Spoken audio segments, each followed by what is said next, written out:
चलते हैं श्रीमद् भागवत महापुराण। बड़े बड़े देवता भगवान ब्रह्मा जी के समीप गए और कहा, सबका तेज अपहरण हो रहा है, सूर्य भी निस्तेज होते जा रहे हैं, हम देवताओं की शक्ति क्षीण होती जा रही। महाराज मुझे पता नहीं कि इसका कारण क्या है, आप कृपा करें। तो ब्रह्मा जी ने बताया, चिंता मत करो, ये दिति के गर्भ में विराजमान भगवान के दिव्य पार्षद जय और विजय,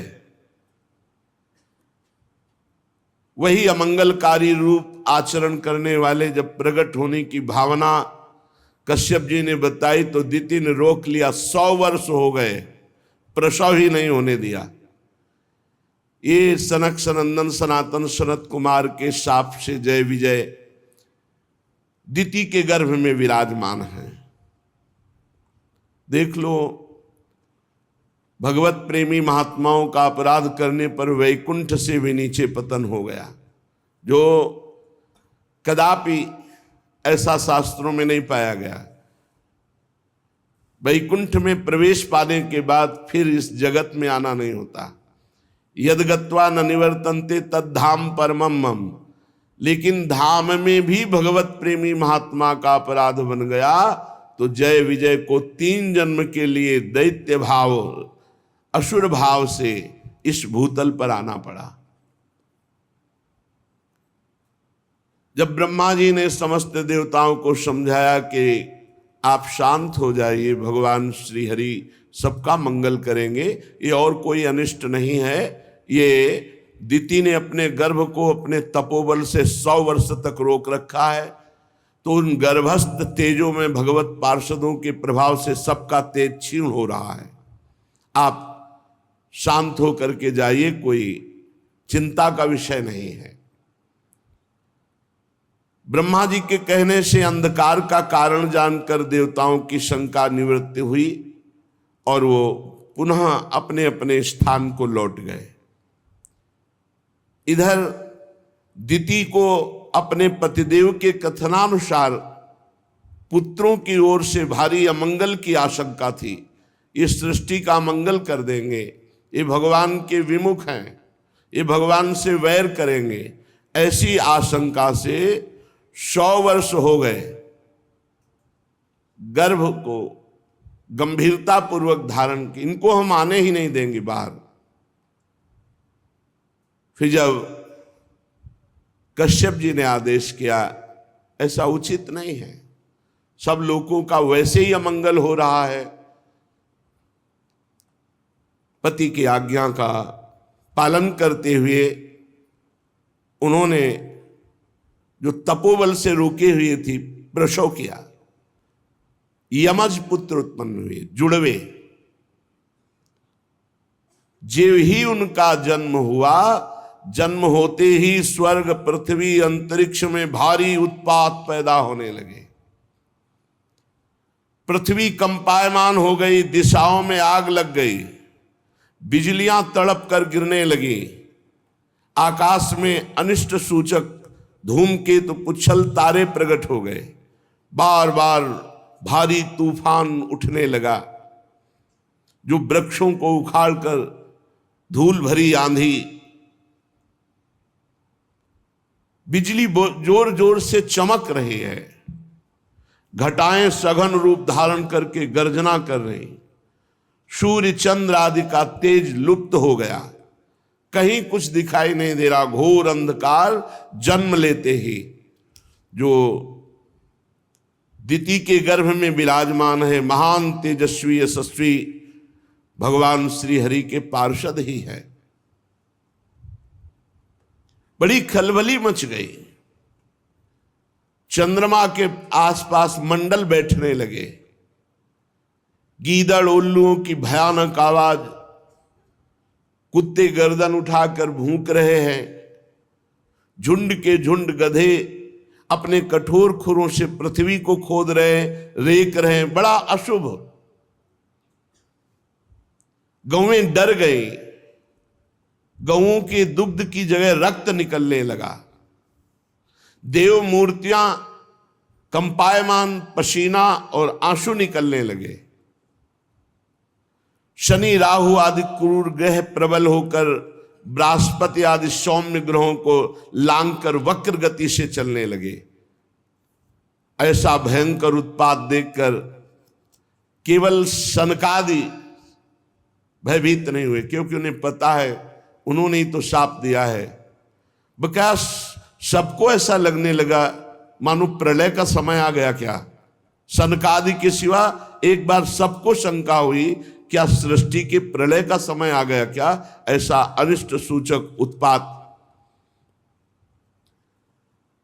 अब ये दोनों प्रकट होते ही इनका शरीर इतना बढ़ा कि पूरे आकाश को छू लिया, प्रकट होते ही, क्योंकि 100 वर्ष तो गर्भ में ही रहे। भयंकर पराक्रम, बलशाली, आकाश को घेरे हुए ऐसा शरीर। वो इतने ऊंचे थे कि उनके मुकुट का अग्रभाग स्वर्ग को छू रहा था। मुकुट को आप नहीं देख सकते, इतने ऊंचे थे। उनके छाती और भुजाओं से दिशाएं आच्छादित हो गई। भुजाओं में ऐसी चमक कि दिशाएं प्रकाशित हो रही थी। अब जे भी उन्होंने पृथ्वी पर कदम रखा तो ऐसे भूकंप आ गया, पृथ्वी कांप गई। कश्यप जी ने मंगलाचरण किया। बड़े भारी तपस्वी कश्यप जी हैं। नामकरण संस्कार किया। उनमें से जो दिति के गर्भ में पहले स्थापित हुआ उसका नाम हिरण्यकश्यप, और जो दिति के गर्भ से पहले निकला उसका नाम हिरण्याक्ष। स्थापित हुए हिरण्यकश्यप पहले और प्रकट हुए हिरण्याक्ष, इसलिए बड़े भाई हिरण्याक्ष माने गए।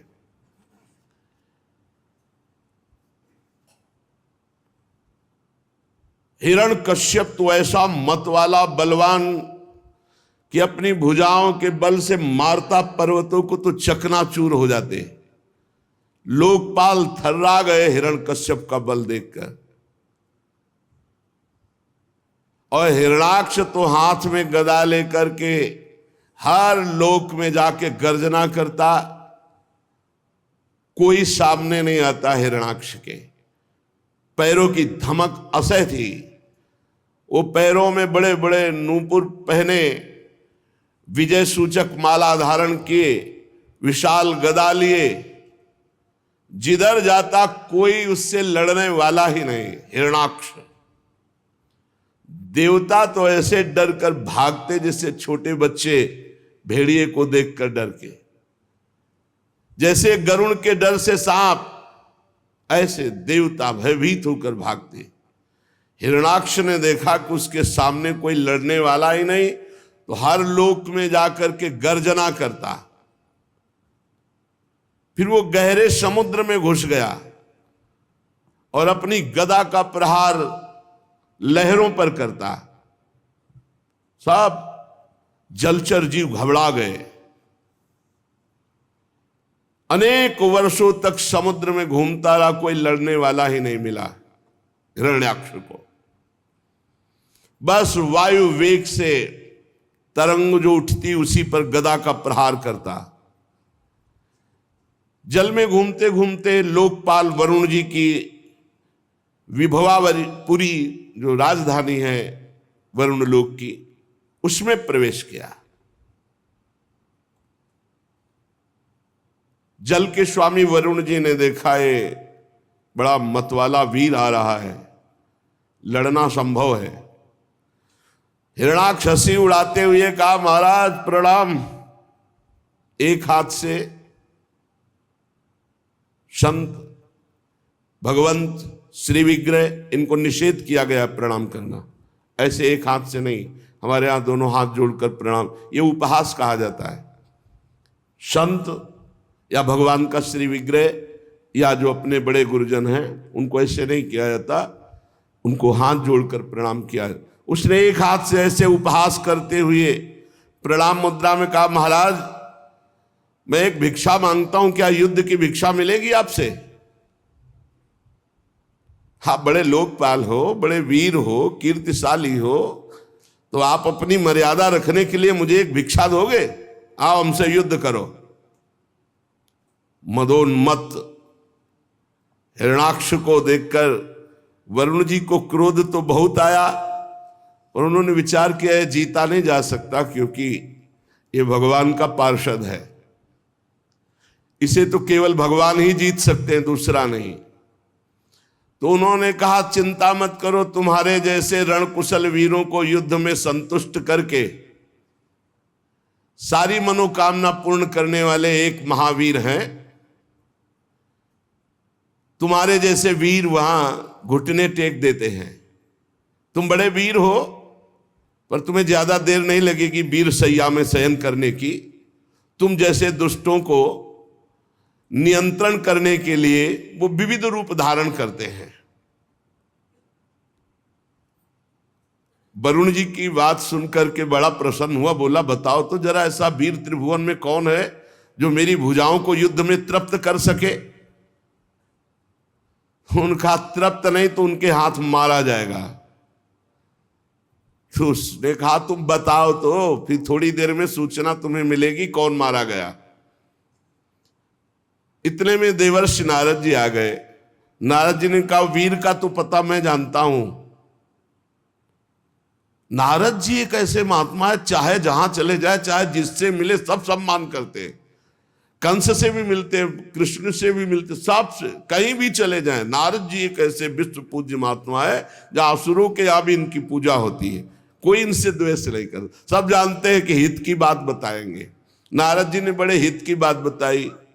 विश्व विजयी हिरणाक्ष, तुम्हारी भुजाओं को तृप्त करने के लिए रसातल में एक वीर है जो वाराह रूप में विराजमान है और पृथ्वी लेने गया है। तुम जाओ, पूर्ण तृप्त हो जाओगे। ऐसे वीर हैं जो युद्ध में तुम्हें पूर्ण तृप्त कर। वो खिलखिला के हंसा और कहा जंगली पशु सुअर से मेरा युद्ध? अरे क्या बात करते हो नारद जी। नारद जी ने कहा ना समझ, अभी तुम नहीं जानते हो। एक बार जाओ तो रसातल तो पहुंचो। जल को चीरता हुआ वो महावीर हिरण्याक्ष जब गया तो देखा श्याम वर्ण विशाल शरीर, कोई साधारण सूकर थोड़ी थे, वो तो भगवान ने वाराह रूप धारण किया था। जाकर के दहाड़ा हिरणाक्ष और गए ना समझ, छोड़ पृथ्वी को और मुझसे युद्ध कर। सुराधम, मैं तुझे ही खोज रहा था। मैं देखकर तुझे समझ गया कि तू सूकर नहीं है, तू हरि है, भगवान का पार्षद है। ये माया से लुका छिपी तू दूसरों के सामने कर। ठीक बात कह रहे। ये लुका छिपी हम अज्ञानियों के सामने कर सो, वो ज्ञान शिरोमणि है। मेरे नेत्रों के सामने तेरा माया का जादू नहीं चलेगा। पर भगवान ने कहा तो दृढ़ वैर, देख लो दृढ़ वैर, ये दिव्य पार्षद है। हम बहुत हृदय से प्रणाम करते हैं कि भगवान की आज्ञा पालन। हम माता कैकेयी को बहुत प्रणाम करते हैं। एकांत में भगवान राम जी ने कहा था माता ये बात ना कौशल्या जी पूर्ण कर सकती है और ना सुमित्रा जी पूर्ण कर सकती। माँ तू मुझे बहुत प्यार करती है, मेरा अवतार जगत कल्याण के लिए हुआ है। माँ यदि कल प्रातः काल राज्याभिषेक स्वीकार कर लिया तो जिस कार्य के लिए आया वो कार्य नहीं हो पाया। इसलिए माँ तू कृपा करके मेरा 14 वर्ष का वनवास ऐसा तू मांग। कैकेयी जी ने वो बात स्वीकार की। देखो अपने प्यारे राम जी की इच्छा के लिए अपनी निंदा सही। अपने प्यारे भरत का वियोग सहा, भरत ने कभी मां नहीं कहा, और वैधव्य सहा, जगत की निंदा सही। ये विशेष जो भगवान के प्रियजन होते हैं इनको समझ पाना बड़ा कठिन होता है।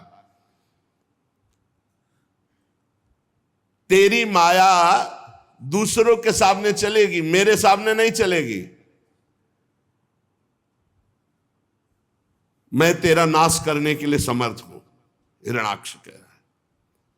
मूढ़, तेरा जो बल है वो योग माया ही है ना, तुझ में कोई पुरुषार्थ नहीं, केवल योग माया से तू बली है। आज मैं तुम्हारी योग माया को चकनाचूर करूंगा। जब मेरे हाथ से छूटी हुई गदा तुम्हारे सर पर पड़ेगी तो तुम्हारी योग माया नहीं बचा पाएगी तुम्हें। तब जितने तेरी आराधना करने वाले भक्त देवता ऋषिगण है ना, ये तब समझ पाएंगे कि तेरे से भी बलवान हिरण्याक्ष है। हिरण्याक्ष भगवान को ऐसे दुर्वचन बोल रहा था।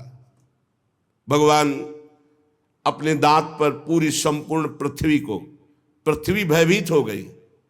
भगवान ने कहा तुम चिंता मत करो, बिल्कुल चिंता मत करो, तुम हिलोगे भी नहीं, तुम्हें थोड़ी भी कोई परेशानी नहीं होगी। भगवान वो बोलता गया, पीछे ललकारता गया, भगवान आए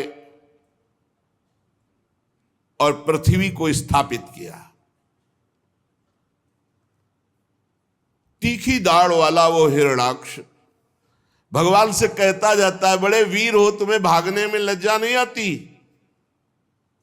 लेकिन तुम कुछ भी कर सकते हो, तुम्हें संकोच शर्म तो है नहीं। अरे मैं ललकार रहा हूं, मुझसे युद्ध करो। भगवान ने जब आधार शक्ति का प्रयोग करके पृथ्वी को स्थापित किया, ब्रह्मा जी फूलों की वर्षा कर रहे हैं, प्रभु कार्य संपन्न हुआ।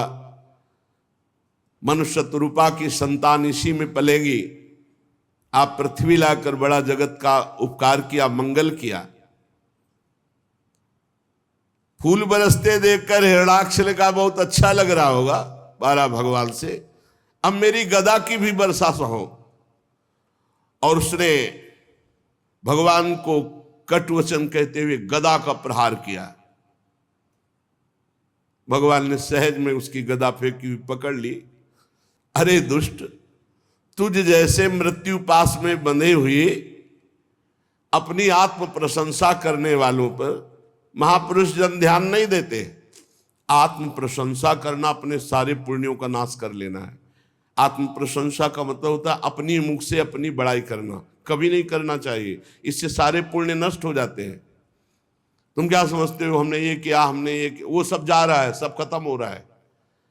अगर कोई तुम्हारी प्रशंसा करने लगे, राधा राधा राधा, तुरंत काट दो, राधा राधा राधा। अरे भगवान की कृपा, गुरु की कृपा से कुछ बन जाए तो बन जाए, मुझ जैसे अधम से क्या बन। ऐसे अपनी प्रशंसा करना और दूसरे की निंदा करना सारे पुण्यों का नाश कर लेना है।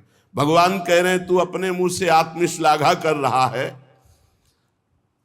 अरे अभागे तू मृत्यु के पास में बंधने वाला है। हां, तुझ जैसे वीर से मैं भयभीत होकर भागूंगा। अरे भाई मेरी सामर्थ्य कहां कि तुम्हारे सामने खड़ा हो जाऊं। भगवान वाराहदेव निशंक होकर ऐसा उत्तर दे रहे। अब जब दैत्य ने देखा कि भगवान उपहास कर रहे तो क्रोध से तिलमिला उठा और बड़े वेग से मुष्टिका का प्रहार किया, घूसे का प्रहार भगवान पर। देखो भगवान के श्रीअंग का स्पर्श प्राप्त करे। भगवान टेढ़े होकर के अपने को प्रवीणता पूर्वक बचा लिया। जैसे योग सिद्ध पुरुष पर मृत्यु आक्रमण करती है तो वो परमात्म चिंतन में स्थित होने के कारण उस पर मृत्यु का कोई प्रभाव नहीं पड़ता। जैसे बताया कि जब भक्त का शरीर छूटता है तो जैसे मतवाले गजराज हाथी से गले की माला टूट कर गिर जाए, उसको पता भी नहीं चलता, ऐसे जन्मत मरत दुषा दुख होई।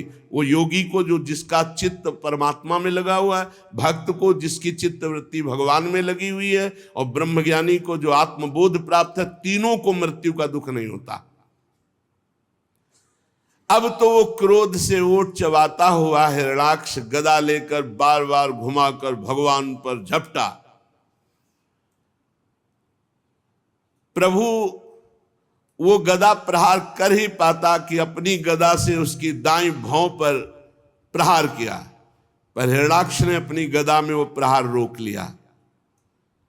अब भगवान और हिरणाक्ष का भयंकर युद्ध, देवता लोग तो फूले लिए खड़े हैं, भगवान इसको ज्यादा खिलाइए मत, ये बहुत बलवान है। ब्रह्मा जी भी कहने लगे, देव ये दुष्ट दैत्य बड़ा प्रबल है, ये भक्त देवता ब्राह्मण गौ निरपराध जीव इनका नाश करने वाला है, और जो इनका नाश सोचता है आप उसका विनाश जरूर कर देते हैं, इसलिए महाकंटक रूप है प्रभु, इससे खिलवाड़ मत करो।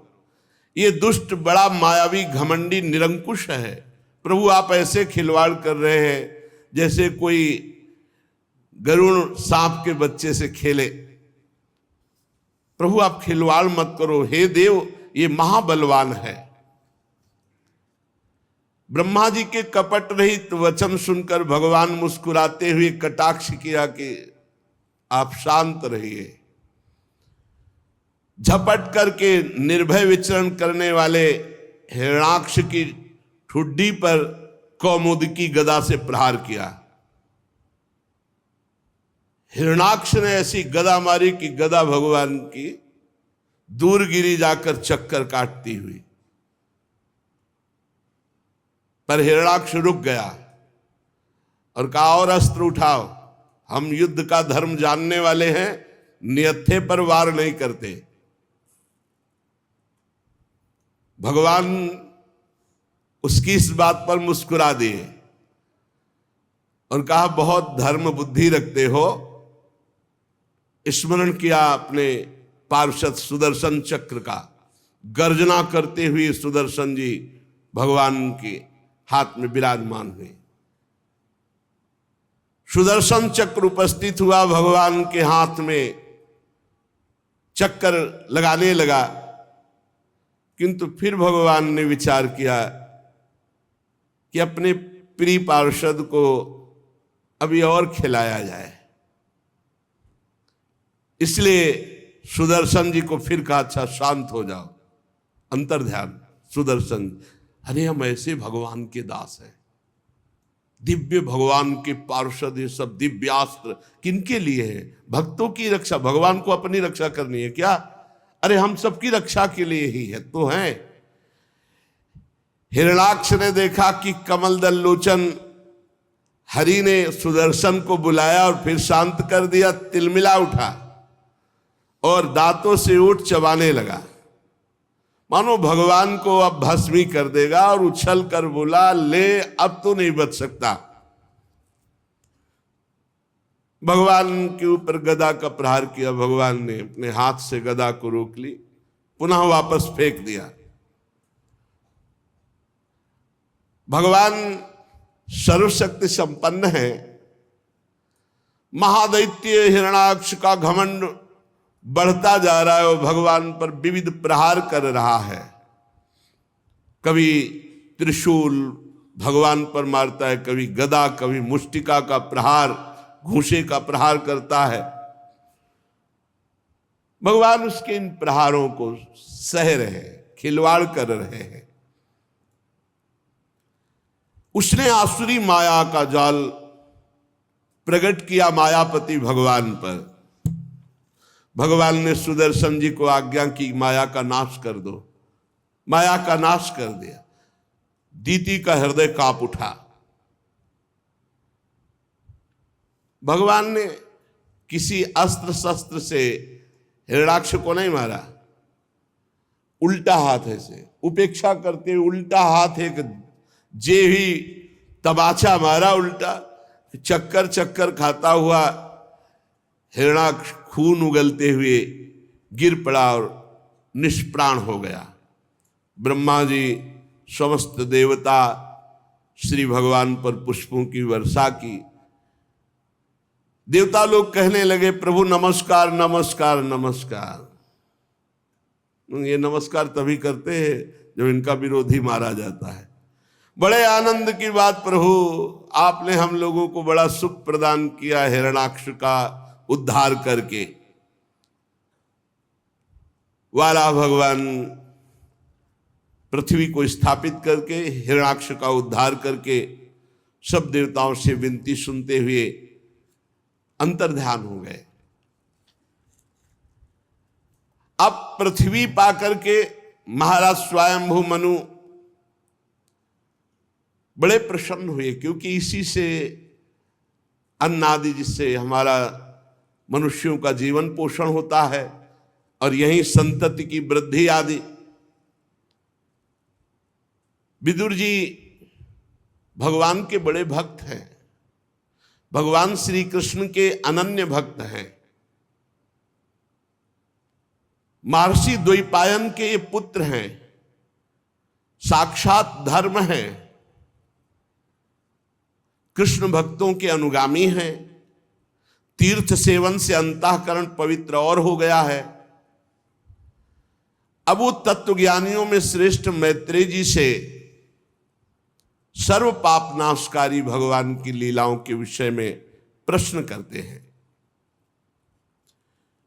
विदुर जी ने कहा, ब्रह्मन आप परोक्ष विषयों को जानने वाले हैं, अतः बताइए कि ब्रह्मा जी ने जब मरीच आदि उन 10 ऋषियों को, सनक, सनंदन, सनातन, सनत कुमार, 4 ये ब्रह्म ऋषियों को और फिर मनु शतरूपा को प्रकट किया, तो इसके बाद सृष्टि आगे कैसे बढ़ी? तब मैत्री जी ने कहा, विदुर जी, ब्रह्मा जी ने तामिस्त, अंध तामिस्त, तम, मोह और महामोह ये 5 अविद्या उत्पन्न की। ब्रह्मा जी ने सोचा ये तो अज्ञान और अविद्या प्रकट कर दी, तो बड़ा अच्छा नहीं लगा, बड़ा उनको शोक सा हुआ। और उन्होंने अपने जिस शरीर से रचा था, तम, मोह, महामोह, तामिस्त, अंध तामिस्त, ये 5 प्रकार की अविद्या, शरीर को छोड़ दिया। जे ही शरीर को छोड़ा तो उससे यक्ष और राक्षस प्रकट हो गए, छोड़े हुए शरीर से, और वो ब्रह्मा जी को ही खाने के लिए दौड़ पड़े। ब्रह्मा जी भागे, आवाज आती जा रही, खा जाओ, रक्षा मत करो, बड़े भूख से व्याकुल हो। तो ब्रह्मा जी ने, जिन्होंने कहा रक्षा मत करो, उनको राक्षस, खा जाओ असुर और यक्ष ये नाम दिए। तो यक्षों की, राक्षसों की, असुरों की उत्पत्ति ऐसे हुई। ब्रह्मा जी ने अब संकल्प करके दिव्य तेजों में शरीर धारण किया, उससे 7 देवताओं की उत्पत्ति हुई। और क्रीड़ा करते हुए ब्रह्मा जी ने जो शरीर त्यागा, उससे दिन हुआ, और जिससे राक्षसों की उत्पत्ति हुई थी उससे रात हुई।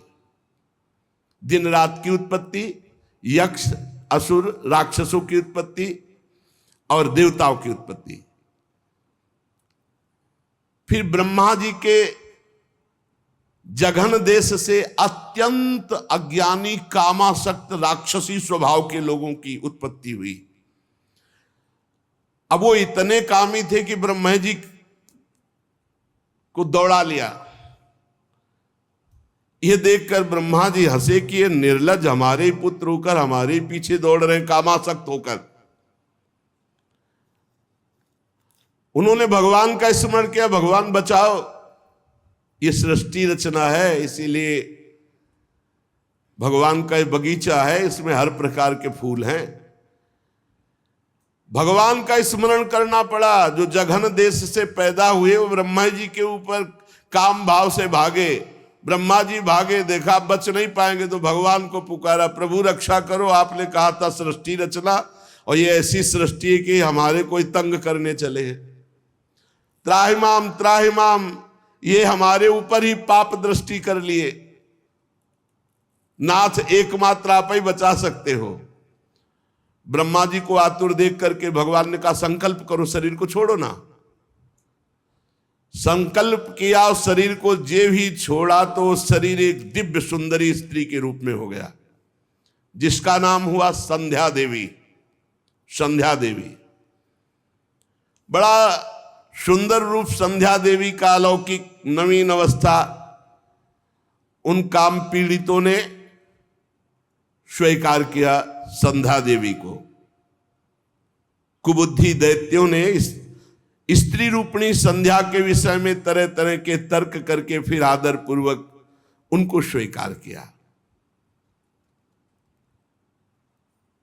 संध्या काल में बहुत सावधान, नहीं तो बुद्धि भ्रष्ट हो जाएगी।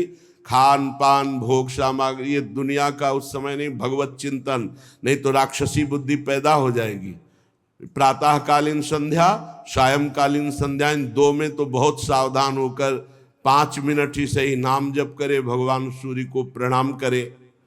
उन मूढ़ों ने संध्या को स्त्री समझकर स्वीकार कर लिया और वो पाप स्वभाव के हो गए, पापी। ब्रह्मा जी ने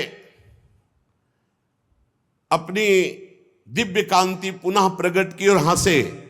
जब हंसे तो अप्सराओं का प्रादुर्भाव हो गया, चंद्रिका ज्योत्सना का प्रादुर्भाव हो गया, और शरीर जब छोड़ा तो उससे विश्वावसु और गंधर्वों का प्रादुर्भाव हो गया। इसके बाद ब्रह्मा जी ने दूसरा शरीर धारण किया, उससे भूत और पिशाचों को प्रकट किया, जो दिगंबर और दूसरों को कष्ट देने वाले। और ये किसके ऊपर भूत पिशाच आक्रमण कर सकते हैं? जम्हाई रूप, जो शरीर छोड़ा भूत पिशाच प्रकट करके तो जम्हाई रूप हो गया। जूठा मुंह और जम्हाई, भगवत विमुख, इनके ऊपर प्रेत का, पिशाच का, ये जितने भी अनिष्टकारी हैं इनका आवेश आ जाएगा। जब जम्हाई हो आज से तो राधा राधा राधा, गोस्वामी जी कह रहे राम राम कई जे जमुहाही तीन्हीं न पाप पुंज समुहाई। बोले जमुहाई शरीर में भूत प्रेत आवेश का कारण। जब जमुहाई आए तो जरूर नाम, वैसे तो नाम हर समय जब जमुहाई आए तो राधा राधा राधा, जय हो प्रभु आपकी जय, श्यामा श्याम, राधा राधा। गोस्वामी जी कह रहे राम राम कहो। निद्रा के समय आचमन करके पवित्र होके सो, नहीं भूत प्रेत पिशाच इनके आगमन का हो सकता है। जूठे मुंह कभी भी मत रहो, कुछ भी खाओ, आचमन करो, पवित्र हो, तब यात्रा करो या बैठो, जो भी। जूठा मुंह, जमुहाई, अपवित्र दशा में नींद लेना, इन्हीं में प्रेतों का आक्रमण हो जाएगा। पिशाच आदि आकर के उन्माद पैदा कर देते हैं, पक्की बात है। सर्वत्र हैं ये भूत प्रेत पिशाच। जूठे मुंह मत रहो, जमुहाई के समय नाम जप करो, जब नींद आवे तो पवित्र होकर के आचमन करके शयन करो, और भगवान का नाम स्मरण चल रहा है तो कोई भी जीते विनायक शुभ अशुभ, विघ्न करे नहीं कोई, विघ्न करे नहीं कोई, डरे कलिकाल कष्ट भय। ये भूत प्रेत उन्हीं के ऊपर आक्रमण करते जो भूत प्रेत के आचरण और स्वभाव वाले होते हैं। ऐसी क्षमता नहीं कि किसी को छू लें, किसी को दंड दे दें, किसी को पकड़ लें, ऐसा नहीं। जो भूत प्रेत आचरण वाले हैं ना, जिन आचरणों से वो भूत प्रेत बने, वही आचरण जो करता है, जूठे मुंह रहता है, भगवत विमुख रहता है, पवित्र रहता है, उन्हीं के ऊपर आक्रमण होता है। फिर ब्रह्मा जी ने उस शरीर को छोड़ा, एक नया शरीर धारण किया तेजोमय। उससे साध्यगण और पितृगणों की उत्पत्ति हुई। और उस शरीर को जब छोड़ा तो साध्यगणों ने क्रमशः काव्य और हव्य, पिंड दान आदि के रूप में स्वीकार किया। फिर ब्रह्मा जी ने नवीन शरीर धारण किया, उससे सिद्धों की उत्पत्ति की, विद्याधरों की उत्पत्ति की, और अंतर्धान नामक तेजोमयी एक स्थिति, अंतर्ध्यान हो जाना। फिर ब्रह्मा जी ने प्रतिबिंब देखा तो बड़ा सुंदर रूप लगा, तो उससे किन्नरों की उत्पत्ति की, किम पुरुषों की उत्पत्ति की। फिर ब्रह्मा जी उस शरीर को त्याग दिए तो उषा काल अपनी पत्नियों के साथ मिलकर के ये किम पुरुष और किन्नर ब्रह्मा जी के गुणगान करने लगे। फिर ब्रह्मा जी विचार करने लगे कि विशेष सृष्टि का विस्तार नहीं हो रहा, तो क्रोधित होकर हाथ पैर ऐसे ऐसे, तो उससे सर्पों की उत्पत्ति हो गई।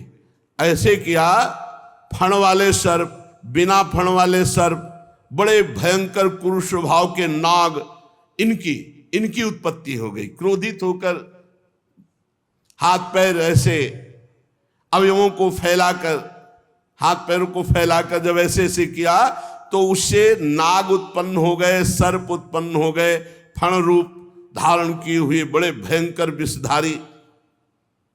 ब्रह्मा जी ने कहा ये भी एक भयानक सृष्टि हो। ये सब ब्रह्मा जी के अंदर वही संकल्प होता जा रहा है जो भगवान कराना चाहते हैं। फिर ब्रह्मा जी ने पवित्र होकर मनुओं की सृष्टि की, जिससे सब प्रजा की वृद्धि हो। फिर उस अपने पुरुषाकार शरीर का त्याग कर दिया। देवता गंधर्व आदि मनुओं की सृष्टि देखकर बहुत प्रसन्न हुए। बोले विश्वकर्ता ब्रह्मा जी, आपने मनुओं की सृष्टि की, इससे बहुत सुंदर सृष्टि प्रकट होगी।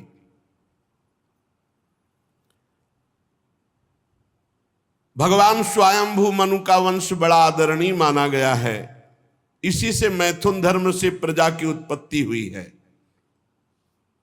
विदुर जी ने पूछा, स्वयंभू मनु के पुत्र प्रिव्रत और उत्तानपाद ये बड़े महान हुए हैं।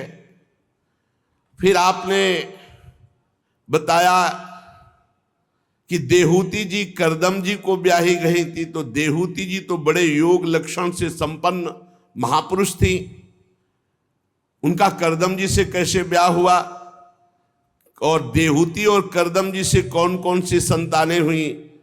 विदुर जी ने प्रश्न किया। तब मैत्रेय जी ने कहा, विदुर जी जब करदम जी प्रकट हुए तो भगवान ब्रह्मा ने आदेश किया, जाओ सृष्टि का विस्तार करो। तो सृष्टि के विस्तार के लिए तो ब्याह चाहिए। तो 10,000 वर्ष तक सरस्वती नदी के तीर पर एकाग्र चित्त से शरणागत वरदायक भगवान श्री हरि की आराधना की, पत्नी प्राप्त करने के लिए 10,000 वर्ष तक। ये सतयुग के आरंभ में कमल नयन भगवान श्री हरि ने देखा, कठोर तपस्या कर रहे मूर्तिमान ब्रह्ममय भगवान भव्य दिव्य रूप धारण करके प्रकट हुए। गले में श्वेत कमल कुमुद के फूलों की माला धारण किए, मुख कमल श्याम वर्ण का, नीली नीली अलकावली निर्मल पीतांबर धारण किए, झिलमिलाता हुआ सुवर्ण में मुकुट, कानों में जगमगाते हुए कुंडल, कर कमलों में शंख चक्र गदा पद्म, और उनके एक हाथ में क्रीड़ा के लिए श्वेत कमल लिए हुए प्रभु मधुर मुस्कान भरी चितवन चित्त को जो चुराए लेती है। श्री चरण कमल गरुण जी के कंधे पर विराजमान है। वक्षाय स्थल में श्रीवत्स चिन्ह और कौस्तुभ मणि है। प्रभु करदम जी के सामने आकाश स्थित गरुण पर विराजमान होकर दर्शन दिए और कहा, आँख खोलो, तुम्हारी तपस्या पूर्ण हुई। जे ही देखा गरुण पर विराजमान भगवान श्री हरि, साष्टांग प्रणाम किया और प्रेम पूर्ण चित्त से हाथ जोड़कर भगवान की स्तुति की। करदम जी ने कहा, स्तुति करने योग्य परमेश्वर, आप संपूर्ण सत्वगुण के आधार हैं। योगी जन उत्तरोत्तर शुभ योनियों में जन्म लेकर अंत में योग के द्वारा आपके दर्शन से ही पूर्ण भगवत प्राप्ति होती है। उत्तरोत्तर जनलोक, महालोक, तपलोक, सत्यलोक, लेकिन इसमें जीवन मुक्त या परब्रह्म प्राप्ति या भगवत दर्शन नहीं। बोले उत्तरोत्तर शुभ लोकों को प्राप्त होकर फिर अंत में आपके दर्शन की आकांक्षा करते तो उनको दर्शन प्राप्ति होती। फिर वो इस संसार समुद्र से पार जाने का एकमात्र उपाय आपके श्री चरण कमल रूपी जहाज है। ये माययाते हत में दशस्त्व पादार विंदम भव सिंधु पूतम इस भव समुद्र का जहाज है भगवान के चरणारविंद। उपासते काम लवायते शाम राशीस कामान निरये पियेषु। जिनकी बुद्धि मारी गई है वे आपके चरणों से विमुख होकर के नारकी पापाचरण करते हैं और नरक भोगते हैं। स्वामिन, जिसने आपके चरण कमलों का आश्रय ले लिया उसके संपूर्ण मनोरथ पूर्ण हो गए। प्रभु, यद्यपि आपका दर्शन बड़ा दुर्लभ है पर मुझे प्राप्त हुआ, पर प्रभु मैं कैसे कहूं कि आपसे क्या मांगना चाहता हूं, क्योंकि बड़ी हंसी की बात होगी आपको प्राप्त करके, आपको न मांग करके मैं आपसे पत्नी मांगता हूं, क्योंकि मेरे पिता ब्रह्मा जी की आज्ञा है सृष्टि विस्तार करो। आप स्वरूप से निष्क्रिय होने पर माया के द्वारा सारे संसार का व्यवहार चलाने वाले हैं। थोड़ी सी भी आपकी उपासना कर ले तो उसकी दुर्गति नहीं होगी। ये बातें पकड़ने वाली हैं। थोड़ी सी भी हरि की उपासना हो जाए तो दुर्गति नहीं होगी। ऐसे आपके श्री चरण कमल बंदनी है, मैं आपको बार बार नमस्कार करता हूं। मैत्रेय जी कहते भगवान प्रणय भरी मुस्कान से करुणामयी चितवन से देख रहे थे। करदम जी की तरफ गरुण जी के कंधे पर विराजमान थे। श्री भगवान ने कहा तुमने बड़ा आत्म संयम किया, 10,000 वर्ष तक जितेंद्री रहकर एकाग्र होकर मेरी आराधना की। मैं पहले से व्यवस्था कर दिया जो तुम चाह रहे हो। प्रजापति, मेरी आराधना कभी निष्फल नहीं होती। एक एक बात पकड़ना। एक बार आपने कृष्ण कहा है, राधा कहा है, राम कहा है, हरि कहा है, एक बार आपने भगवान को प्रणाम किया है, एक बार थोड़ी भी पत्र पुष्पादि से भगवान की सेवा की, कभी निष्फल नहीं होगी। और जिनका चित्त निरंतर मेरे में लगा हुआ है उन महात्माओं का तो क्या कहना। थोड़ी सी भी जिसकी आराधना हो गई वो निष्फल नहीं होगी, वो दुर्गति को प्राप्त नहीं। और जो रात दिन भजन कर रहे हैं उन महात्माओं का क्या कहना। तुम्हें पत्नी चाहिए। आदि सम्राट महायशस्वी स्वयंभू मनु, जो ब्रह्मावर्त मेरे का 7 समुद्र वाली सारी पृथ्वी का शासन करते हैं, परम धर्मज्ञ महाराज महारानी शतरूपा के साथ तुमसे मिलने परसों यहां आएंगे। और उनकी एक रूप यौवनशील गुणों से संपन्न श्याम लोचना कन्या जो योग से संपन्न है, वो विवाह के लिए स्वयं लेकर आपके पास आएंगे। भगवान से मांगा पत्नी, तो पत्नी कैसी मिल रही। आदि सम्राट महाराज मनु की पुत्री योग संपन्न देवी देहुति, वो यहां आकर के तुम्हें कन्यादान करेंगे, अर्पण करेंगे। जैसा तुमने भावना में सोचा है वैसी ही वो पत्नी है। वो राजकन्या तुम्हारे योग्य है, तुम योगी वो योगी। बड़ी सुंदर देहूति जी। 9 कन्याएं तुम उत्पन्न करोगे और उनके अनुसार मरीचि आदि ऋषिगण स्वीकार करेंगे, उसी से सृष्टि बढ़ेगी। तुमने मेरी आराधना की, सारे कर्मफल मेरे को समर्पित किए, इसलिए तुम्हें आत्मज्ञान प्रदान करने के लिए मैं स्वयं तुम्हारे पुत्र रूप में प्रकट होऊंगा। ये अपनी तरफ से भगवान ने वरदान दिया। यही कृपा भगवान की होती है।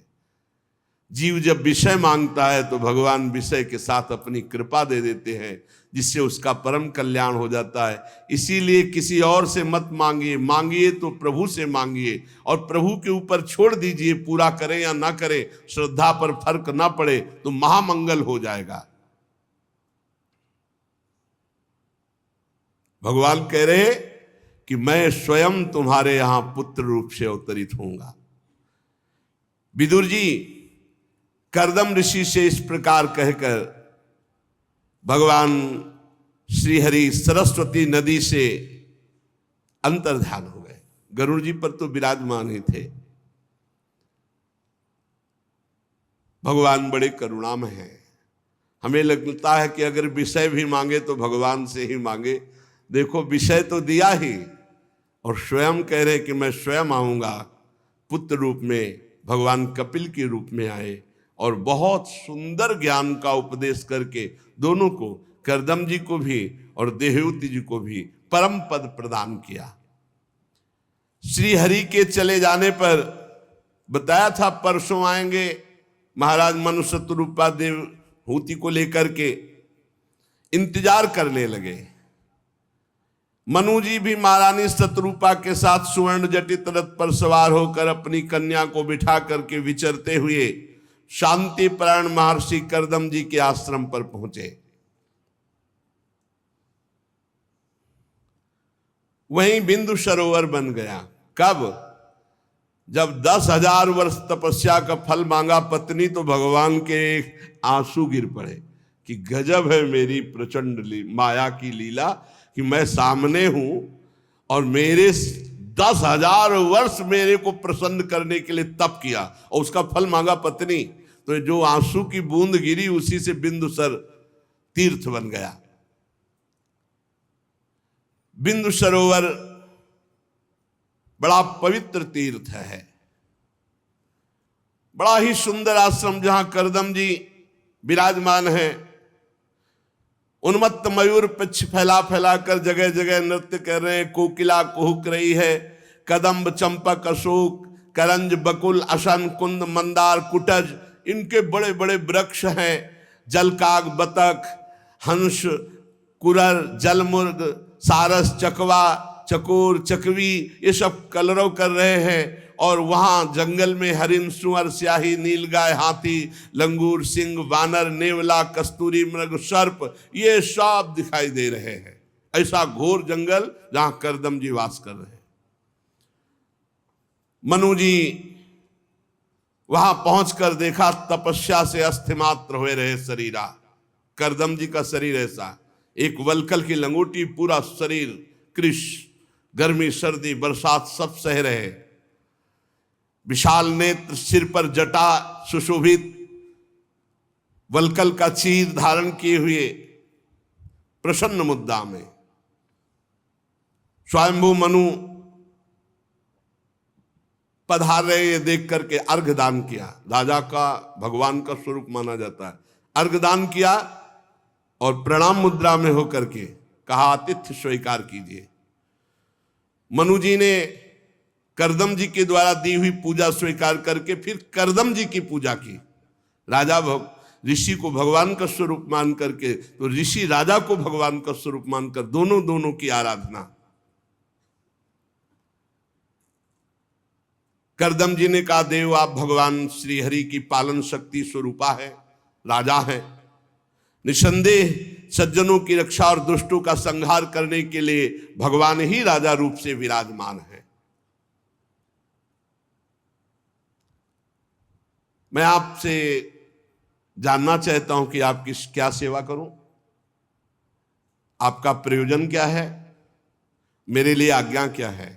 जो आज्ञा करोगे मैं निष्कपट भाव से उसे स्वीकार करूंगा।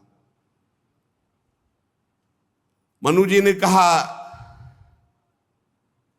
वेद मूर्ति भगवान ब्रह्मा ने वेदमय विग्रह की रक्षा के लिए तपस्या विद्या और योग इनकी रचना की है। जो तपस्या विद्या और योग से पुष्ट होता है उसी से हम सुरक्षित होते हैं, हम राजा लोग, और हम राजाओं से पूरी प्रजा सुरक्षित होती है। मनु जी महाराज ने कहा इसीलिए हर राजा के ऊपर एक महाराजा विराजमान रहता है। देवराजेंद्र त्रिभुवनपति तो ऊपर बृहस्पति जी,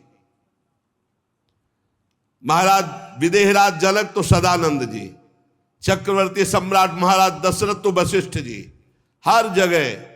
और जिस राजा का संबंध किसी महर्षि से नहीं है वो ठीक निर्णय करने वाला राजा नहीं होगा।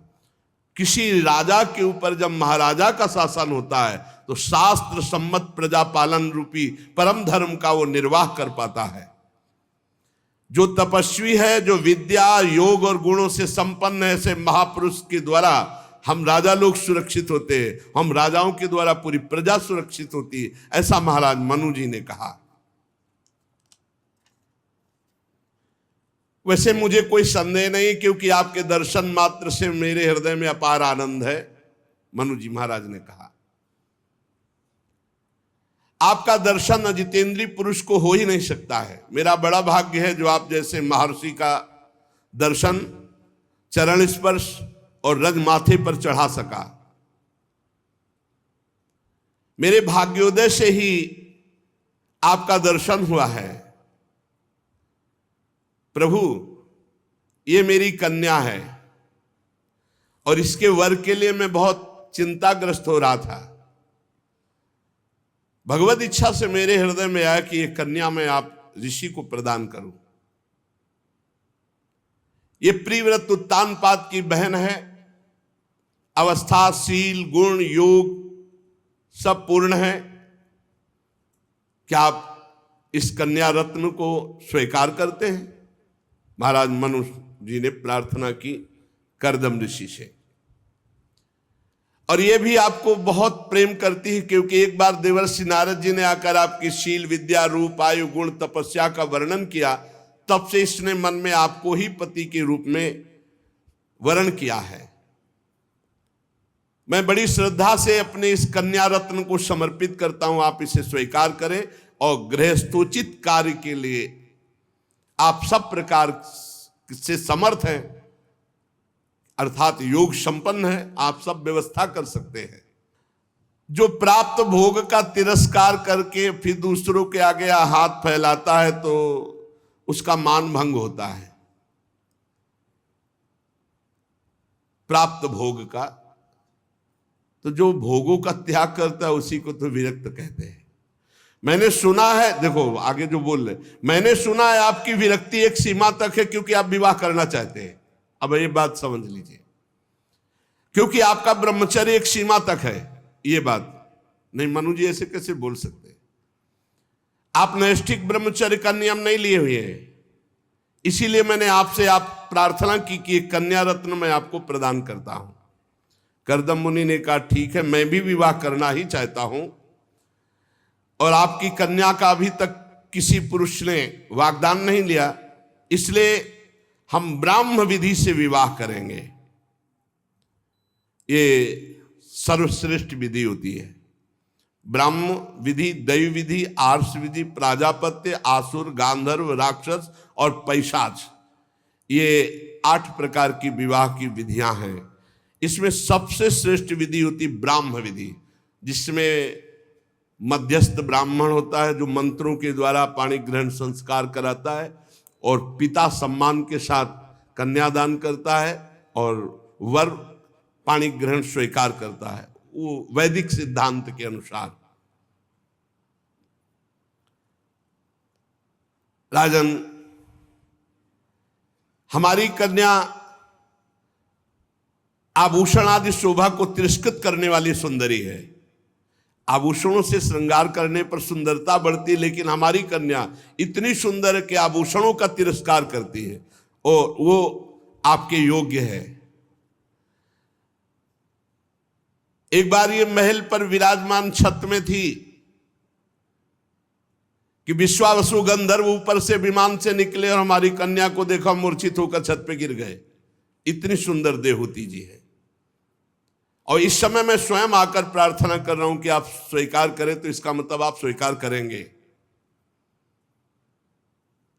ये हमारी बहुत दुलारी लाडली है, उत्तानपाद की प्यारी बहन है, और ये आद्य शक्ति की बहुत बड़ी उपासना कर चुकी है। इसलिए आप इस साध्वी कन्या को स्वीकार करें। पर एक शर्त मैं आपके सामने रखता हूं, जब तक संतान नहीं होगी तब तक आपको गृहस्थ धर्म स्वीकार करना पड़ेगा, क्योंकि आप बैरागी हो ऐसा ले कि 2-4-10 दिन के बाद भी बैराग ले लो। जब तक संतान समर्थ नहीं हो जाएगी तब तक आपको बैराग्य नहीं लेना है, इसके साथ रहना होगा। ये शर्त स्वीकार करें। मैत्रेय जी कहते हैं, परम धर्म का ज्ञान रखने वाले विदुर जी, करदम जी से इतना कहकर महाराज मनु शांत हो गए। देहूती जी ने दृष्टि डाली करदम जी पर, हड्डी हड्डी केवल शरीर में, त्वचा अलग दिखाई दे रही, हड्डी अलग, नेत्र तेजों में जाजुल्यमान सूर्य के समान। प्रणाम किया चरणों में। मनु जी ने देखा पुत्री की स्वीकृति, फिर शत्रुपा जी की तरफ देखा, उन्होंने स्वीकृति। ऐसे पिता की, माता की और जिसका पाणी ग्रहण होना, तीनों की सहमति बराबर होनी चाहिए।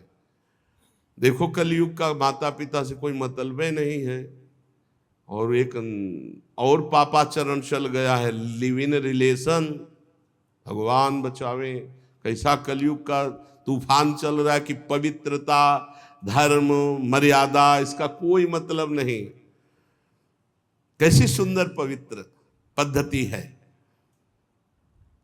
फिर उन्होंने करदम जी को भगवान को साक्षी करके गुणवती कन्या का कन्यादान किया। ये बहुत बड़ा दान माना जाता। महारानी शत्रुपा ने बेटी और दामाद के लिए जो बहुमूल्य वस्त्र, आभूषण कुछ लाए हुए थे, वो प्रदान किए। कुछ समय तक वहां रहे, फिर जब चले तो बेटी का वियोग ना सह कर सकने के कारण हृदय से लगा करके अश्रुमोचन किया महाराज मनु ने। आंसुओं की झड़ी लग गई। देहूती जी के सिर के बाल भींग गए माता पिता के आंसुओं से। फिर मुनिवर करदम जी से आज्ञा लेकर के रथ पर सवार होकर रानी और सेवकों सहित वो अपनी राजधानी में चले गए। ब्रह्मावर्त राजधानी है महाराज मनु की।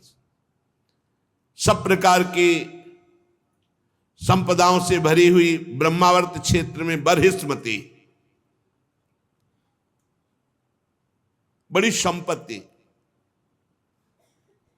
भगवान की भजन में मनु जी हर समय डूबे रहते थे।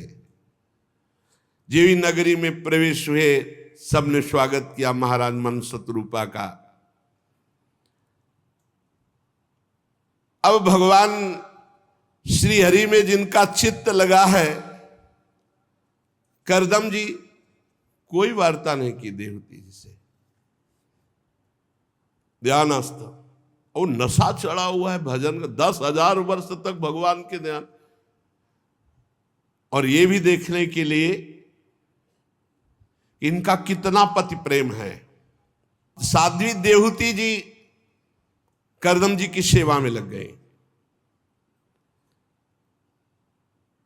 काम, वासना, दंभ, द्वेष, लोभ, पाप ये तो छू भी नहीं गया था देहूती जी के अंदर। पवित्र, गौरव, संयम, सुस्सा, प्रेम, मधुर भाषण, इनके द्वारा पतिदेव की, और वो निरपेक्ष एकदम, कोई मतलब नहीं देहूती जी से।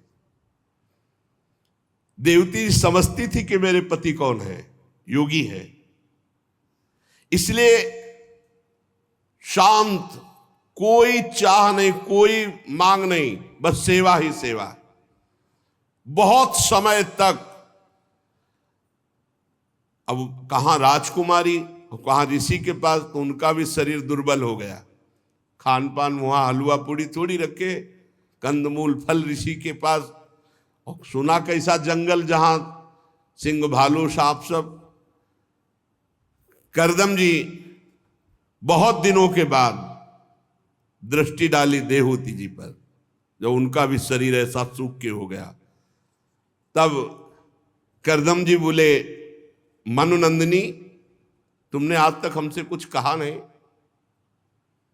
केवल सेवा ही करती रही।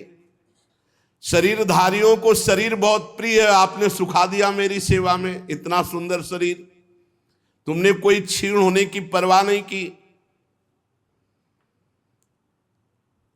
मैंने देख लिया कि तुम्हारे अंदर कोई कामना नहीं, पर धर्म का पालन करना है। अब तुम देखो मेरी तपस्या, समाधि और उपासना के प्राप्त हुए तेज का स्वरूप। मुझे जो विभूतियां प्राप्त हुई हैं उनका तुम तेज देखो। अब मैं तुम्हें दिव्य दृष्टि प्रदान करूंगा कि मैं कौन हूं, तुम मुझे जान जाओ। ये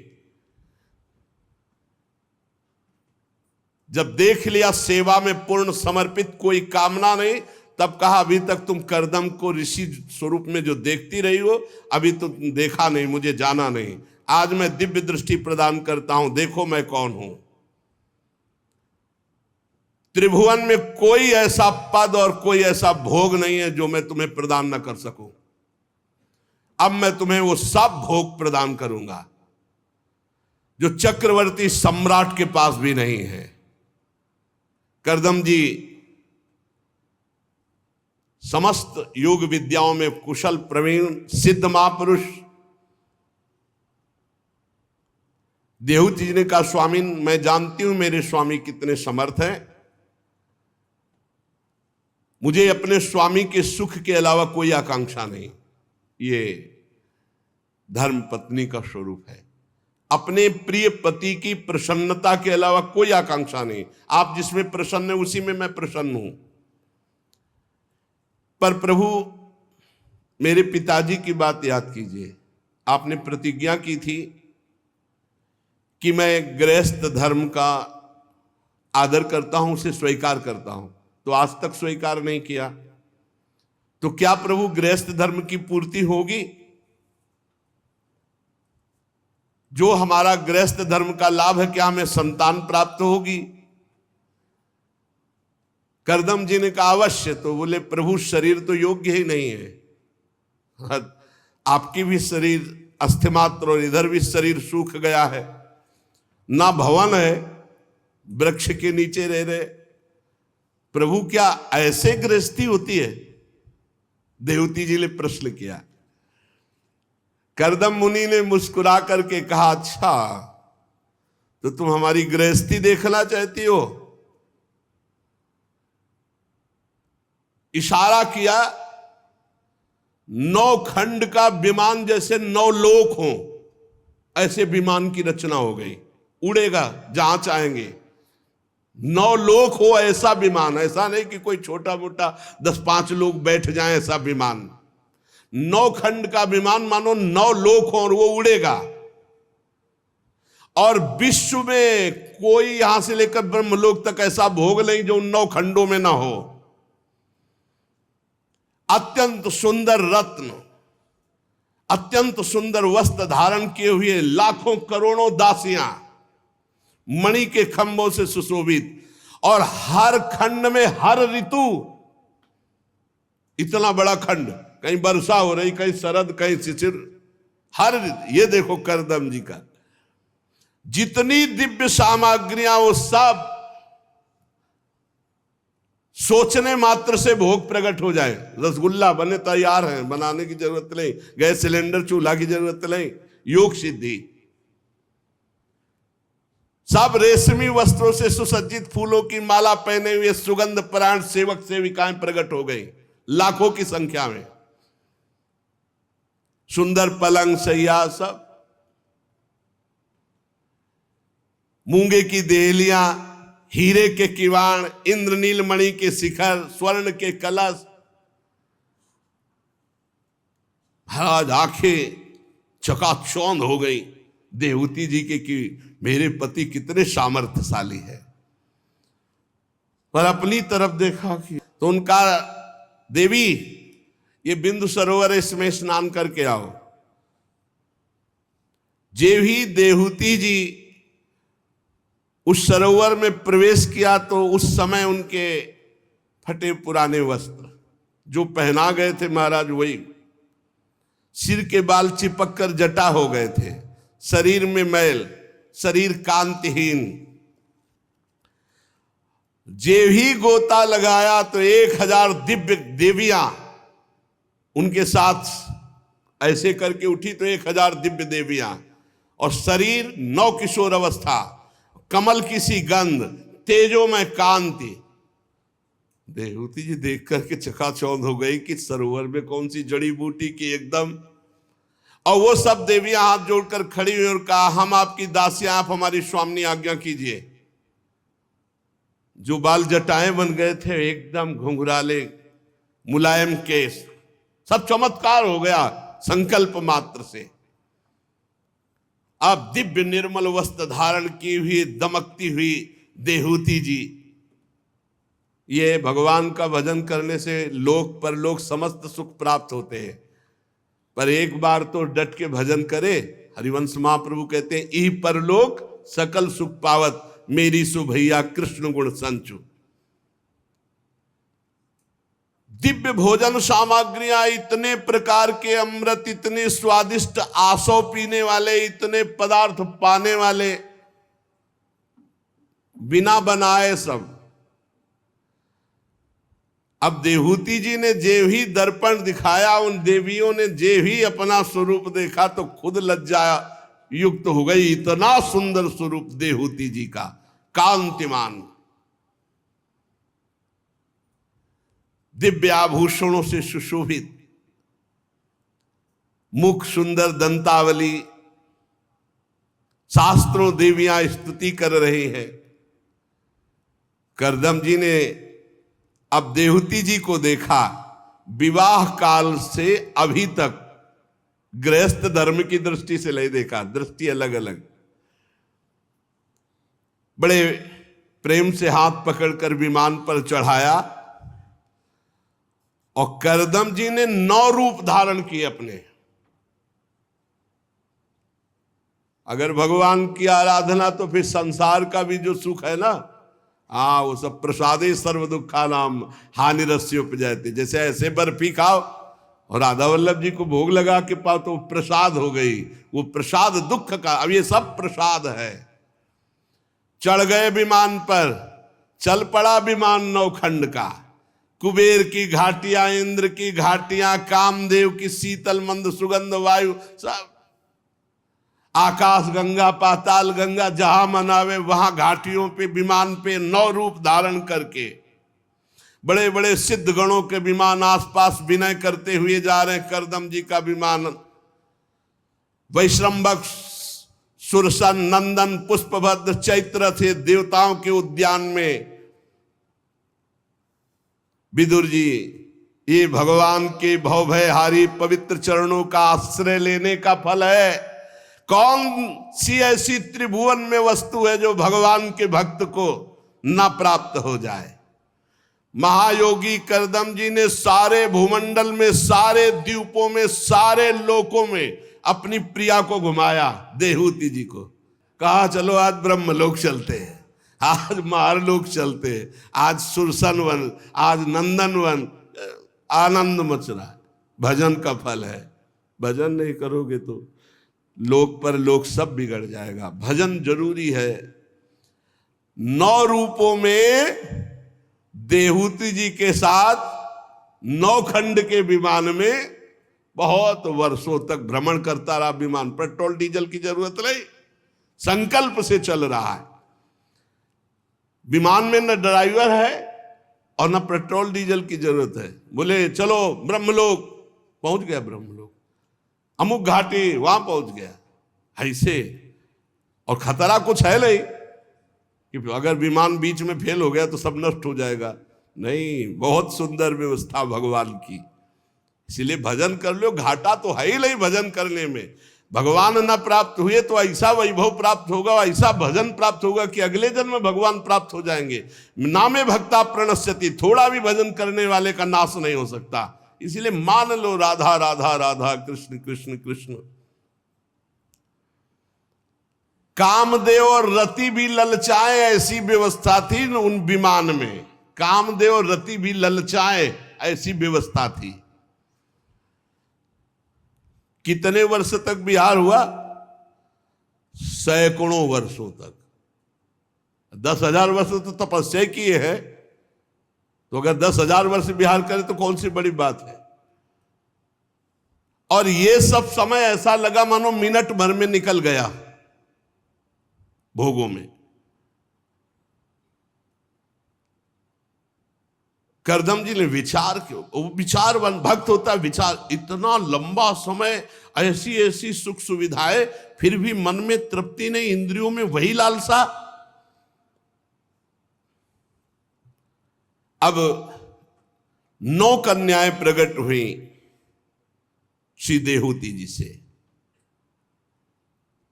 जब 9 कन्याएं प्रकट हुई, इसके बाद कहा बस अब ये विमान भी अंतर्ध्यान हो जाएगा, सारी भोग सामग्री अंतर्ध्यान हो जाएगी, गृहस्थ धर्म का लाभ मिल चुका और मैं अब कठोर संन्यास व्रत का पालन करते हुए भगवान की प्राप्ति करूंगा।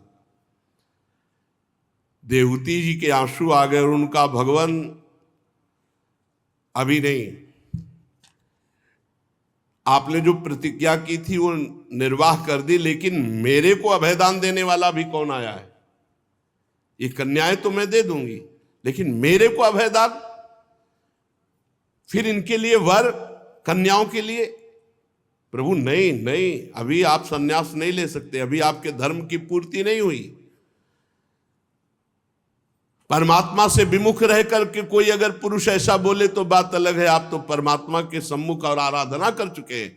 पुत्रियों के लिए वर खोजिए और मेरे कल्याण की बात बता करके तब आप जा सकते हैं, ऐसे नहीं।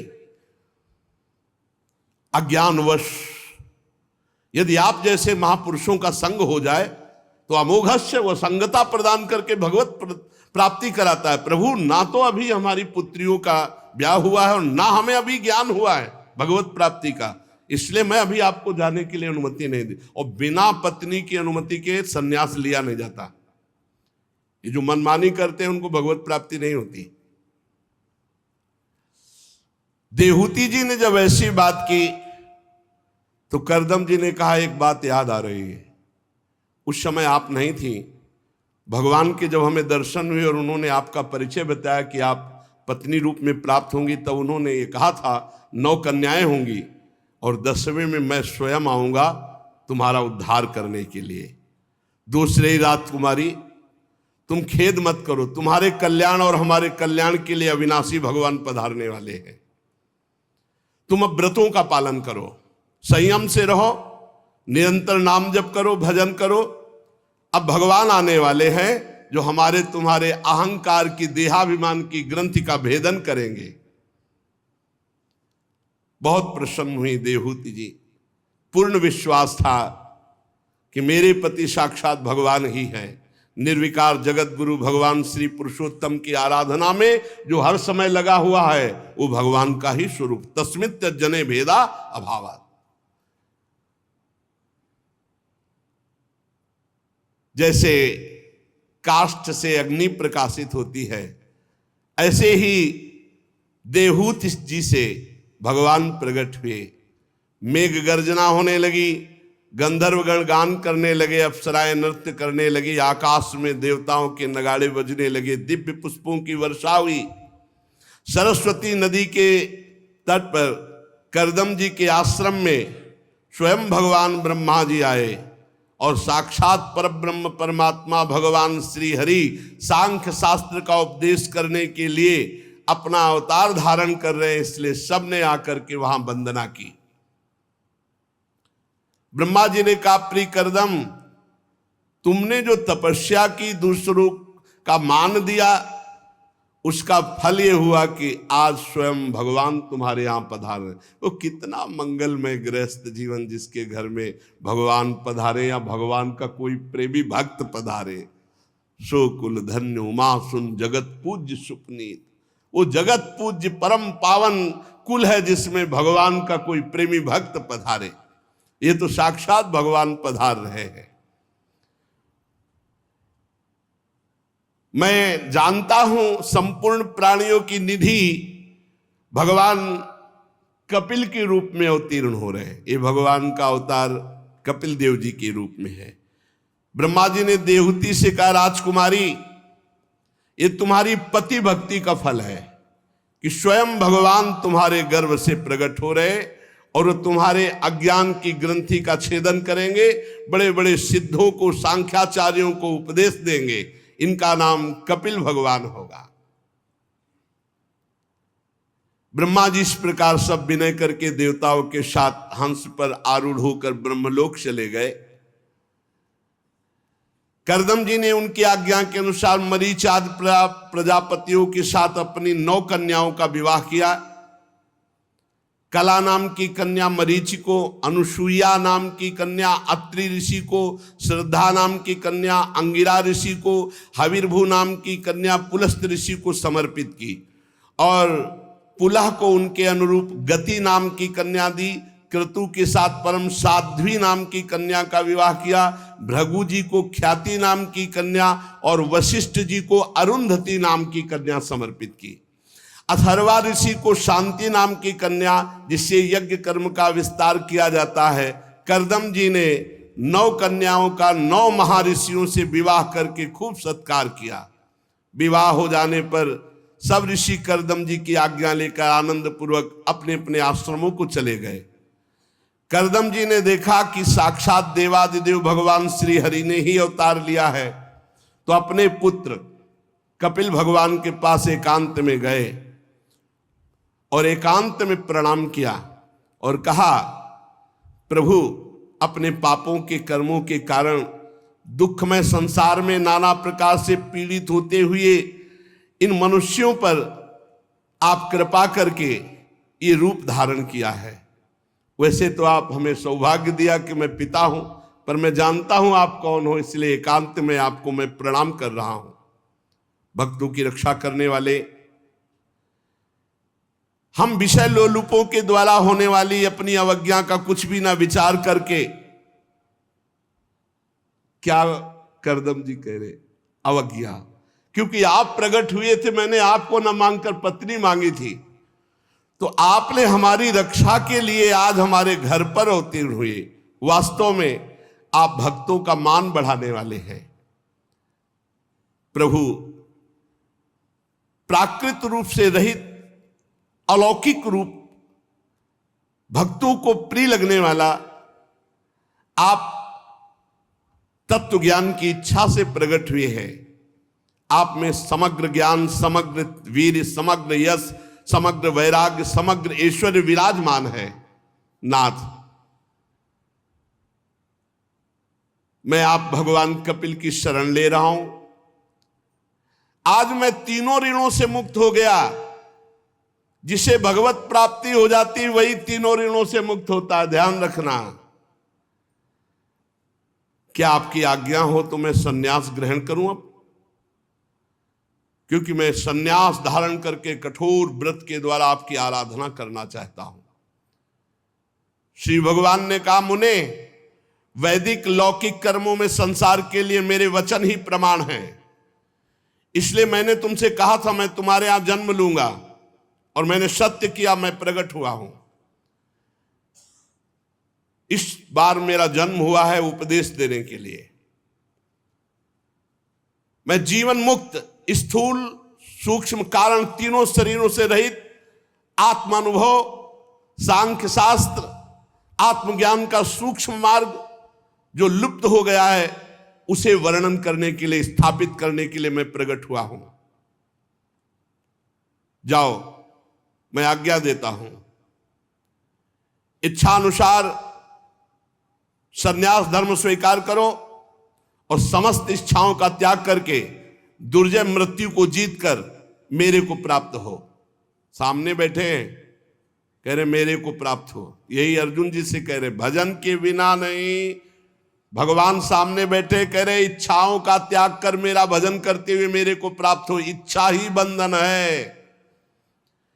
मैं स्वयं प्रकाश संपूर्ण जीवों के अंतःकरण में रहने वाला परमात्मा हूं। जब तुम बुद्धि के द्वारा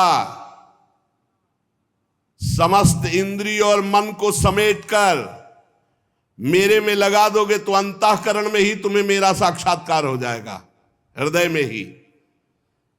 उसी समय तुम मोक्ष पदवी को प्राप्त कर लोगे मेरा साक्षात्कार करके। और तुम आज से माता देहूति की चिंता मत करो, उनको तो मैं परम पद प्रदान करूंगा। उनके संसार रूप भय को पार करने के लिए मैं आया हूं। आप जाओ, संन्यास ग्रहण करो। भगवान कपिल के इस प्रकार कहने पर प्रजापति कर्दम जी ने भगवान कपिल देव जी की 4 परिक्रमा की, प्रणाम किया और उसी समय कठोर संन्यास का व्रत लेकर के निकल पड़े। अहिंसा में संन्यास धर्म का पालन करते हुए एकमात्र भगवान की शरण में होकर मौन हो गए। समस्त अग्नियों का त्याग कर दिया, समस्त कर्म फलों का त्याग कर दिया, निसंग जड़वत ये स्थिति। जैसे भगवान ऋषभदेव कार्य कारण से अतीत सत्वादि गुणों के प्रकाशक निर्गुण अनन्य भक्ति से प्रत्यक्ष होने वाले परब्रह्म परमात्मा का कपिल भगवान के रूप में जो प्रकट हुए थे, साक्षात्कार कर लिया। वाणी से मौन, शरीर से निसंग, कर्म और कर्म फल भगवत समर्पित, जड़वत एकमात्र भगवान के चिंतन में। तो जो भगवान पुत्र रूप में अवतरित हुए थे उन्हीं का साक्षात्कार कर लिया। परब्रह्ममयी स्थिति श्री करदम जी की। अहंकार, ममता, सुख दुख आदि द्वंद्वों से छूटकर भेद का नाश करके अपने स्वरूप में अभेद स्थिति, जो भगवान वही स्थिति, अभेद स्थिति को प्राप्त होकर जैसे शांत लहरों वाला समुद्र, ऐसे करदम जी भगवान को प्राप्त हुए। परम पद की स्थिति में करदम जी महाराज स्थित, ये भगवान की कृपा से। भगवान अजन्मा है, अपने भक्तों के लिए वो जन्म लेते हैं। योगी प्रवर पुरुष श्रेष्ठ भगवान कपिल जी की अद्भुत कीर्ति है। विदुर जी जैसे आत्मज्ञान विषय का आपने प्रश्न किया, ऐसे ही माता देवती जी ने भगवान कपिल देव जी से प्रश्न किया। जब देखा कि करदम जी तो संन्यास लेकर चले गए, उनका तो काम हो गया, अब मेरा काम बनाने के लिए तो प्रभु स्वयं आए हुए हैं। तो जिस दिन शांत मुद्रा में भगवान कपिल देव जी विराजमान थे, उनके समीप पहुंच करके देवहूति जी ने कहा, भूमन प्रभो, मैं जानती हूं आप मेरे पुत्र नहीं हो, पुत्र बनने की लीला किए हो, आप जगत पिता हो, स्वयं भगवान हो। प्रभु मैं इन दुष्ट इंद्रियों से भोग भोग करके छक गई, ऊब गई, पर ये नहीं मान रही। यही बात है। निर्विणा नितराम भूमन नसिनेन्द्रिय तर्षणात् एन संभाव्य माने न प्रपन्नांधम तमः प्रभु। प्रभु ये दुष्ट इंद्रियां इतना भोग भोगी, फिर भी मैं तो ऊब गई, लेकिन ये इंद्रियां फिर भी नहीं ऊबी, उन्हीं भोगों में जा रहे। प्रभु अब इनकी इच्छा पूर्ति करना बंद, ये घोर अंधकार में मुझे ले जा रहे। नाथ मेरे को अब चिंता तो है नहीं, क्योंकि मेरे कल्याण के लिए आप मेरे पुत्र बने हो आकर के, पर मैं अब जन्म परंपरा में नहीं जाना चाहती, मेरा आखिरी जन्म हो, प्रभु कृपा करो। मैं अब इस अज्ञान अंधकार में नहीं डूबना चाहती, मेरे नेत्र आप हो, नाथ मुझे दिखाओ रास्ता, अब मैं जन्म नहीं चाहती, बहुत छक गई इन इंद्रियों से, बड़ी दुष्ट है। हे आदि पुरुष, आप मेरे नेत्र हो जो सूर्य की भांति ज्ञान का मार्ग दिखाओगे।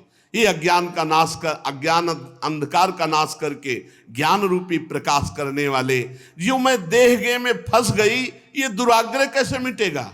मैं स्त्री हूं, आप मेरे पुत्र हैं, ये दुराग्रह, ये मेरा महामोह कैसे दूर होगा नाथ? ये जो देहाभिमान ये कैसे दूर होगा? प्रभु मेरे तो आप ही हो, संसार रूपी असत वृक्ष के काटने के लिए आप ही कुठार हो। मैं आपसे प्रकृति और पुरुष का ज्ञान प्राप्त करना चाहती हूं, मैं आपकी शरण में हूं। हे भक्तवत्सल, मैं आपको प्रणाम करती हूं, आप ऐसे उपदेश कीजिए जिससे मेरा देहाभिमान नष्ट हो जाए, अज्ञान अंधकार नष्ट हो जाए। जब माता देवहूति ने ऐसा प्रश्न किया तो भगवान कपिल देव जी उन्हें उत्तर दे रहे हैं। सो शेष